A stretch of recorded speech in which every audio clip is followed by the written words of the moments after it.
ఇప్పుడు టైం ఎంత అయిందో చూడండి, 6:45 అయింది. సో ఇవన్నీ కూడా వీడియో షూట్ చేసి జస్ట్ పక్కన పెట్టాను అంతే. రిటర్న్ పెట్టేశాను. రిటర్న్ పెట్టేటప్పుడు కొంచెం జాగ్రత్త పెట్టుకోవాలి.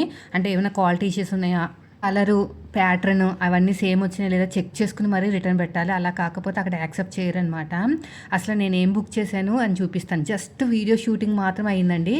ఇంక ఇవి కావాలి, ఇవి 10 ఉన్నాయి. ఇవి ఎందుకు అన్ని బుక్ చేశానంటే, ఇప్పుడు థర్డ్కి మనకి వచ్చే థర్డ్కి మీషోలో మనకి మహాసేల్ రన్ అవుతుంది అనమాట. మాకు ముందే మెసేజ్ వస్తుంది, బుక్ చేసి ఉంచుకోండి, వీడియోస్ అన్నీ రెడీ చేసుకోండి అని. అందుకనే ముందుగానే నేను అన్నీ కూడా షూట్ చేసుకున్నాను. అయితే ఈ పర్పుల్ కలర్ బ్లౌజు, ఆ మినీ ఫ్లాన్ అవుట్ ఆఫ్ స్టాకు. ఇంకో ఇక్కడ హ్యాండ్ బ్యాగ్ ఉంది చూసారు కదా, గోల్డ్ కలర్, అది కూడా అవుట్ ఆఫ్ స్టాకే. ఇవి థ్రెడ్స్ అనమాట. నేను తీసుకున్న థ్రెడ్స్ అవుట్ ఆఫ్ స్టాకే. ఇది ఒకటి స్టాక్లో ఉంది. ఇంత కష్టపడి వీడియో షూట్ చేసి పెట్టుకుంటే అవుట్ ఆఫ్ స్టాక్ వెళ్ళిపోయినాయి అనుకోండి, ఇంకా మనం ఏం చేయలేము అనమాట. మళ్ళీ రీస్టాక్ చేసేంత వరకు ఆ వీడియో అనేది, ఓపెన్ వీడియో అనేది మొబైల్లో ఉండాల్సిందే. ఇంకా రేపు నెక్స్ట్ వీడియోలో కలుద్దాం.